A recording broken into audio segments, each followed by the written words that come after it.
Agak lama ini, agak lelet sinyal aku.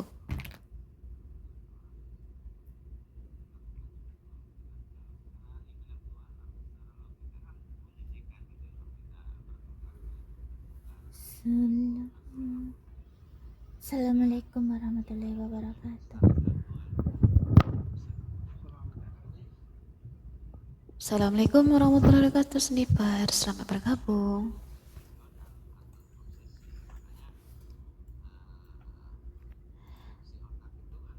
Kak Sniper, assalamualaikum. Tadi Kak Hasan, kakak naik. Oh, ngel.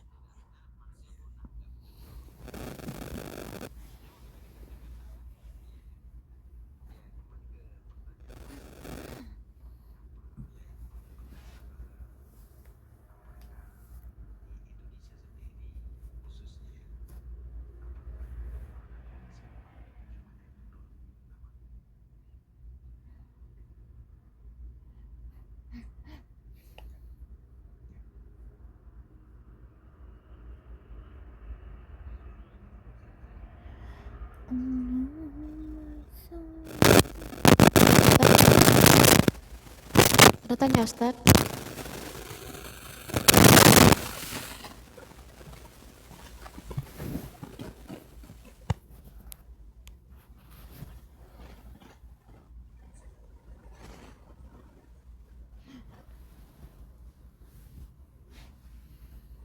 Udah, Ustaz. Silakan, Ustaz. Monitor. Ustaz.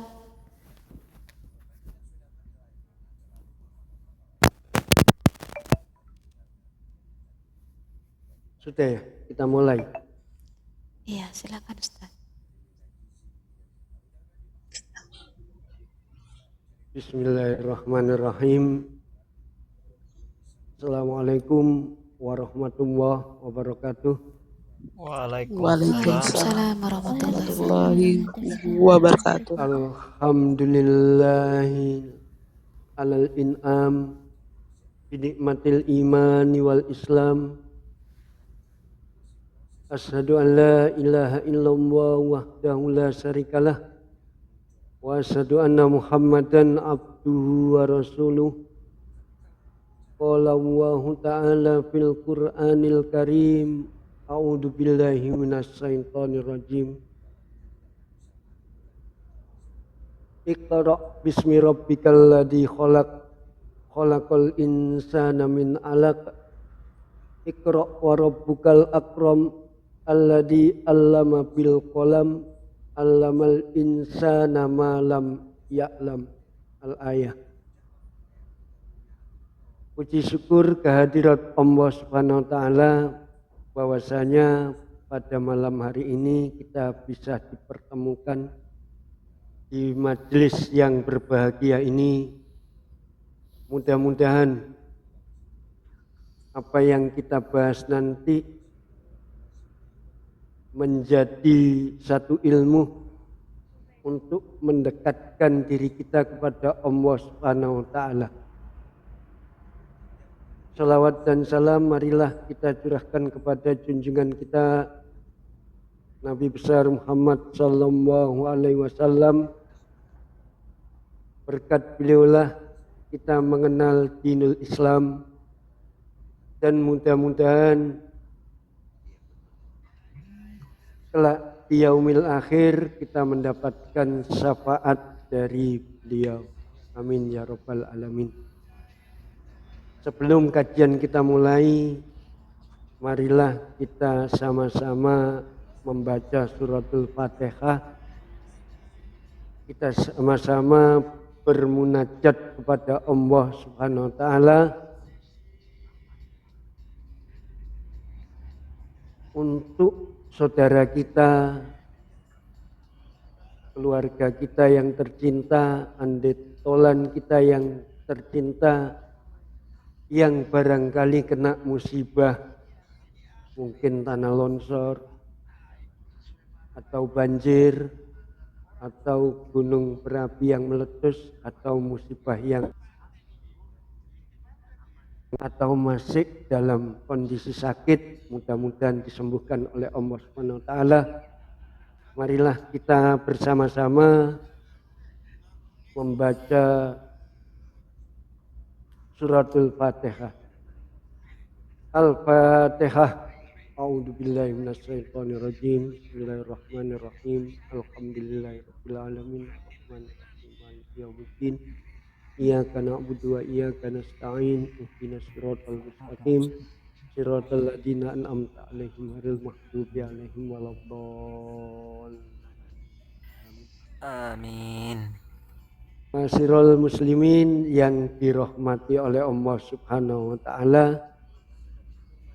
Kalimat berguru kepada Allah Subhanahu wa taala ini terasa asing di telinga kebanyakan orang.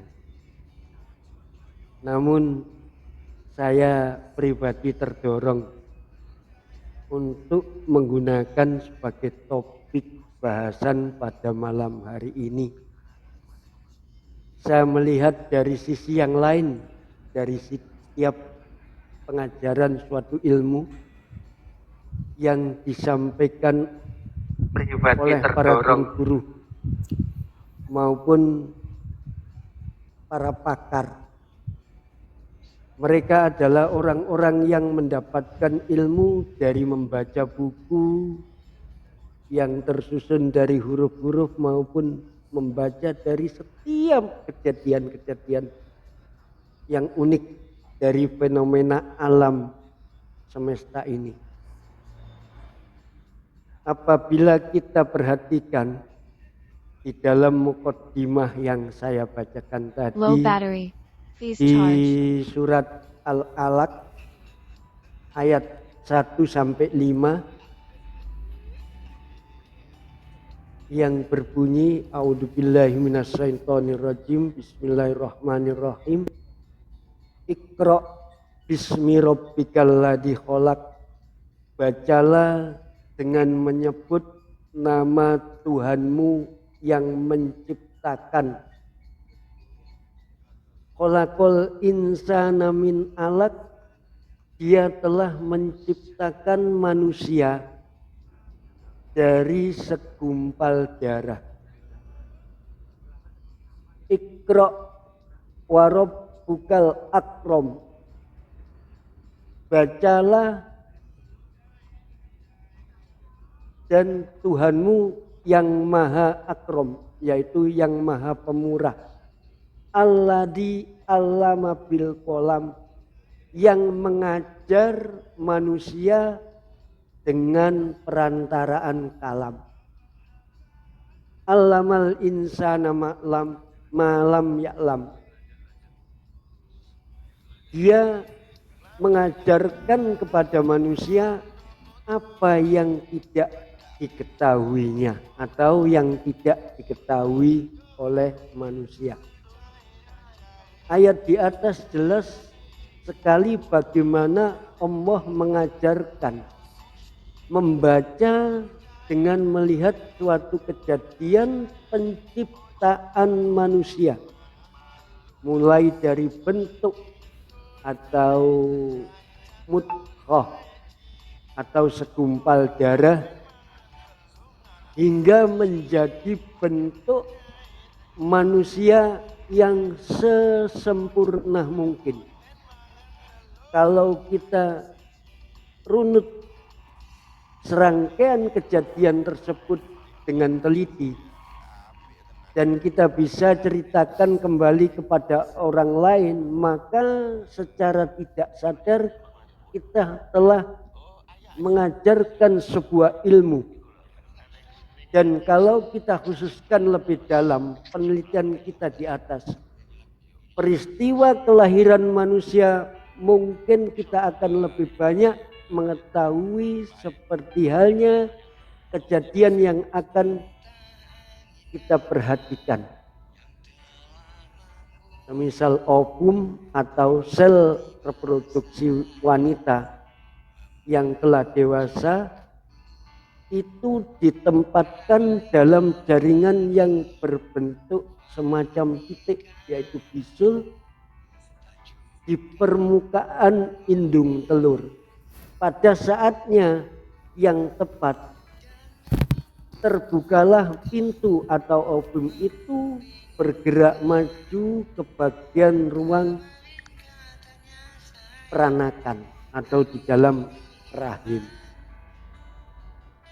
Sangat mengherankan, sel tersebut tidak musnah di sini, tetapi diarahkan ke ujung saluran indung telur, yaitu satu pipa saluran yang menuju kandungan.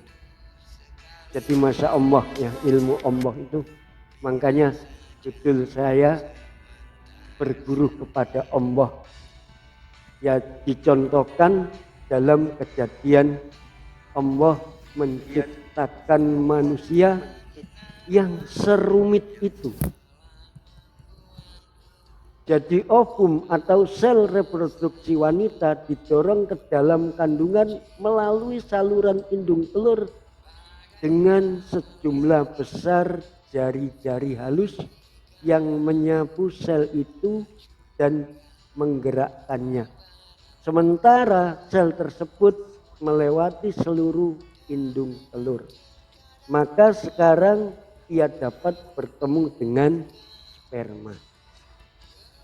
Apabila hubungan kelamin diadakan pada saat itu, apabila tidak ada sperma laki-laki yang menyerang ovum itu kemudian bergerak ke dalam kandungan, pada akhirnya musnahlah dia, dan musnahnya dalam bentuk menstruasi atau kalau yang terkenal adalah haid atau men.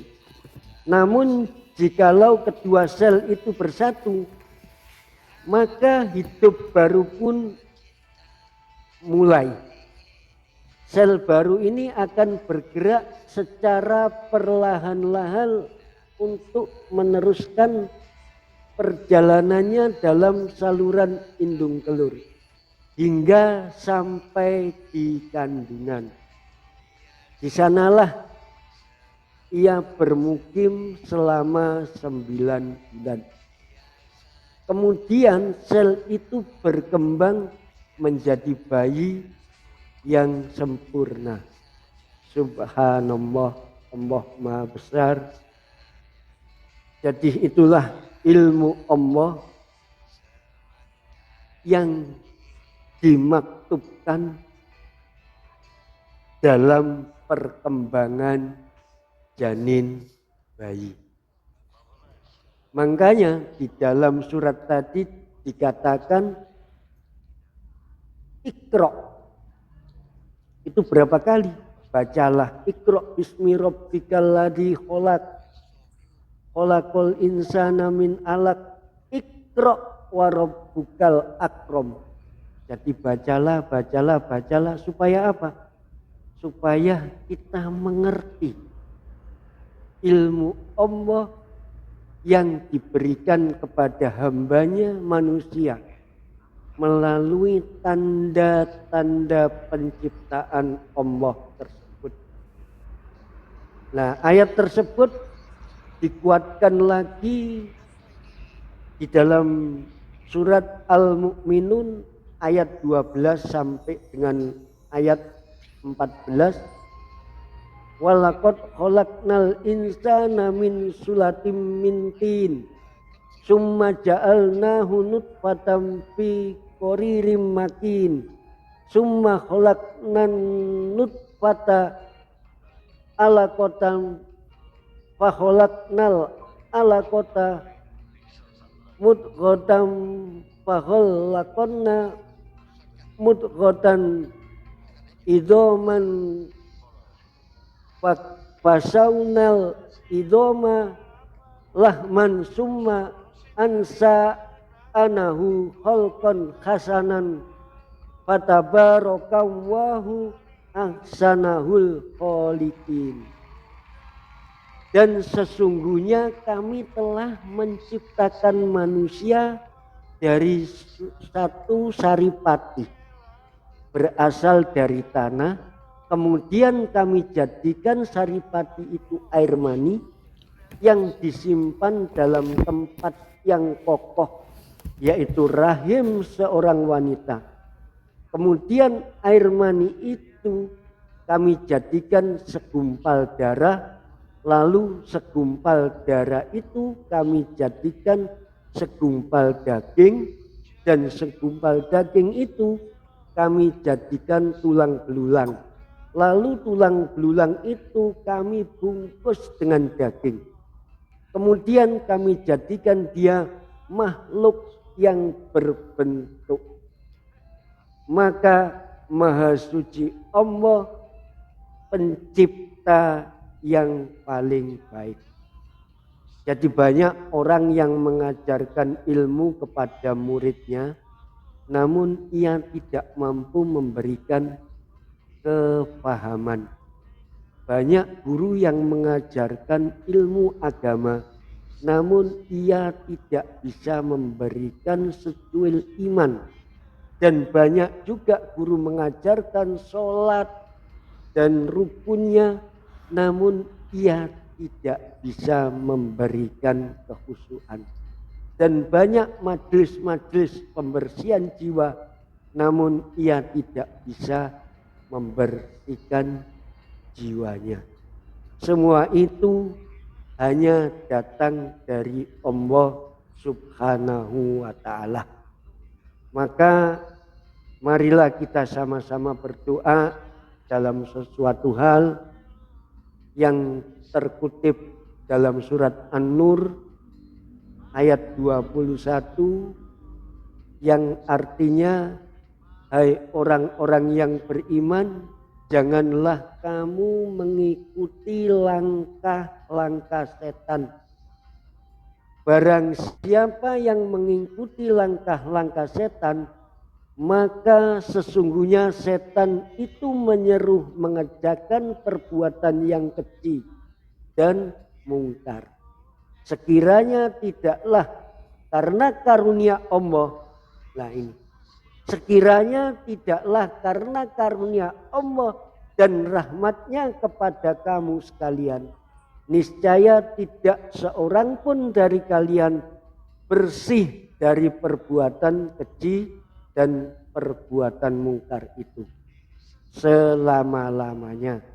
Tetapi Allah membersihkan siapa yang dikehendakinya, dan Allah Maha mendengar lagi Maha mengetahui. Jadi ada doa, Allahumma ya muqallibal qulub tsabbit qulubana ala dinik, Allahumma ya musarrifal qulub sarrif qulubana ala taatik. Jadi Allah yang membolak-balikkan hati manusia, tolong teguhkanlah kami dalam dini, dalam agamaku. Mudah-mudahan aku nanti masuk di jajaran orang-orang yang bertakwa. Ada peristiwa yang menarik yang perlu kita simak dari sekitar lingkungan kita sehari-hari. Saya mengajak ma'asyiral muslimin untuk memperhatikan perilaku binatang, perilaku tumbuh-tumbuhan yang terkadang terlupakan dari kita. Untuk apa? Untuk mengambil suatu pelajaran. Jadi di lingkungan kita sehari-hari itu Allah mengajarkan betapa Allah Maha Agungnya, betapa Allah Maha Besarnya menciptakan binatang dan tumbuhan. Tumbuhan itu berkembang dari mulai biji sampai ke tunas, tunas sampai ke daun, daun sampai berbuah-buah, manusia petik dan lain sebagainya. Itulah tanda-tanda kebesaran Allah tersebut. Dan sering kita lupa. Kenapa? Mungkin dari kesibukan kita atau apa, sehingga kita membiarkan hal itu terjadi, ya begitulah. Padahal Allah memberikan tanda-tanda bahwasanya Allah itu ada, Allah itu maha besar, Allah itu maha pencipta, dan lain sebagainya. Ada yang ingin saya ungkapkan, sebuah rahasia Allah saat kita bertutur mengenai perilaku binatang dan tumbuh-tumbuhan. Bagaimana lebah menciptakan sarangnya dengan arsitektur yang indah. Para semut yang bekerja dengan tekun dan kompak serta mengelompokkan dalam pekerjaan dengan manajemen yang sangat rapi. Dan kita perhatikan seperti apakah sarang semut itu. Mereka membuat sarang terdiri dari ruangan-ruangan yang berfungsi sebagai gudang tempat bertelur. Kemudian telur semut tersebut dibawa oleh pekerja ke ruangan khusus yang menyimpan telur. Ruang semut jantan dan semut-semut betina terpisah. Kepompong yang sudah menjadi semut sempurna diletakkan pada ruang-ruang tersendiri dan para semut-semut yang ada bertugas merobek kepompong untuk mengeluarkan anak-anak semut yang masih bayi. Kita lihat di ruangan yang lain, semut-semut ini memelihara kepompong, kupu-kupu. Mereka merawatnya dengan memberinya makanan yang layaknya bayinya sendiri. Padahal itu bayi dari semut-semut yang lain. Nah, itu adalah ibrah yang diberikan Allah Subhanahu wa ta'ala kepada manusia. Supaya apa? Supaya ikra. Supaya manusia itu bisa membaca. Membaca ya di sekitar kita, contoh semut tadi. Mari kita tinggalkan rumah semut yang damai dan sejahtera menuju istana rayap. Rayap yang penuh keajaiban, sebuah gundukan tanah sarang rayap yang kelihatannya sepele, ternyata ada sebuah kecerdasan yang mengalir pada diri para penghuninya. Bagaimana tidak? Saat suhu udara bergerak antara 35 derajat pada malam hari hingga 104 derajat Fahrenheit pada siang hari, suhu di sarang tetap stabil. Jadi suhu di dalam sarang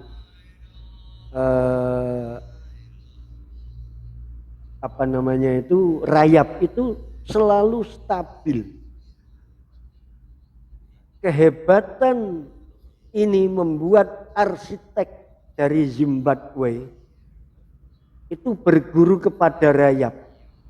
Mereka ingin membuat rumah, jadi membuat rumah yang dingin seperti rumah rayap. Ternyata ada sebuah lubang angin di bawah gundukan. Udara yang hangat di siang hari mengalir ke seluruh ruangan. Sementara ruangan-ruangan itu telah basah oleh lumpur yang dibawa rayap dari genangan di bawah tanah. Makanya di dalam sarang udara tetap lembab. Jadi tak heran jika jamur yang dibutuhkan rayap sebagai makanan tumbuh subur di dalamnya. Ini salah satu profesor dari Zimbabwe. Tahu toh, daerah Zimbabwe itu kan panas minta ampun. Itu gimana caranya struktur rumah di Zimbabwe itu dingin, itu mereka berguru pada rayap. Kita perhatikan makhluk-makhluk yang tidak memiliki akal, tidak mampu berpikir, makhluk yang tidak ada daya, namun siapa yang membekali ia kemampuan tersebut? Coba perhatikan, siapa yang membekali ilmu tersebut? Jelas jawabannya adalah Allah Subhanahu wa ta'ala lah yang bertutur kepada semua makhluknya. Allah yang memberikan wahyu kepada para nabi-nabi, kepada para ibu, kepada lebah, kepada semut, kepada langit, dan kepada bumi, kepada manusia semuanya, kepada pencuri sekalipun. Jadi Allah itu membentangkan ilmunya. Tujuannya apa? Supaya kita semua ini bersyukur. La in sakartum la azidannakum wa la in kafartum inna adabi lasadid. Ma'asyiral muslimin yang dirahmati oleh Allah Subhanahu wa taala, semua makhluk telah mengikuti kehendak ilahi dengan perintah ilahi, dengan terpaksa atau sukacita. Allah membuat hukum yang harus diikuti oleh semua makhluk ciptaannya termasuk manusia. Ini contoh sekarang kejadian yang terjadi, fenomena pada saat ini di musim hujan. Kenapa kok ada banjir? Nah, kenapa ada tanah longsor dan lain sebagainya? Ya karena itu semua adalah ulah tangan-tangan manusia. Jadi ma'asyiral muslimin yang dirahmati Allah Subhanahu wa ta'ala, di dalam surat An-Nahl ayat 78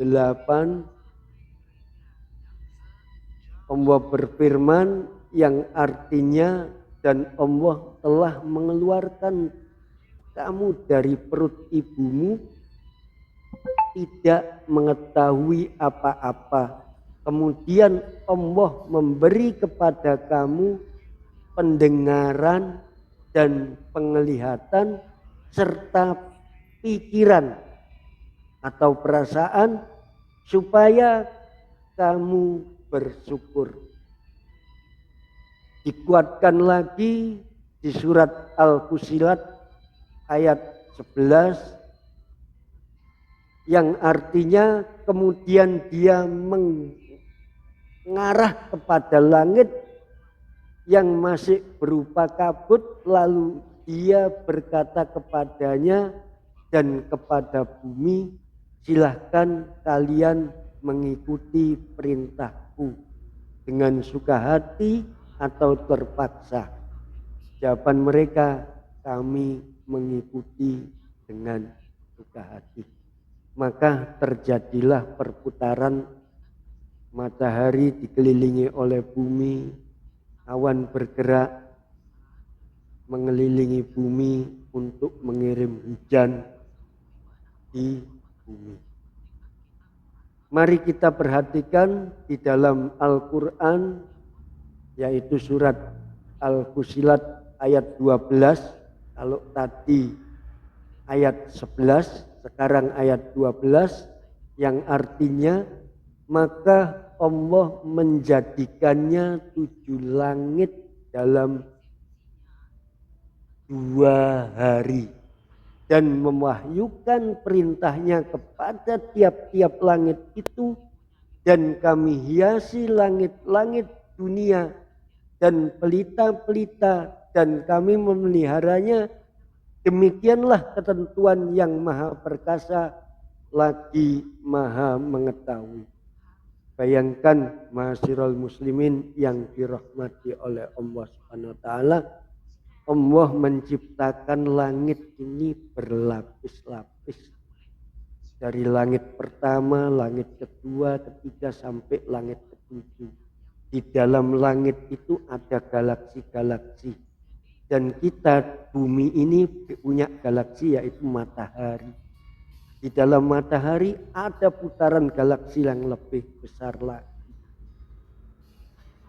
Betapa kecilnya kita manusia ini. Jadi manusia ini sangat-sangat kecil.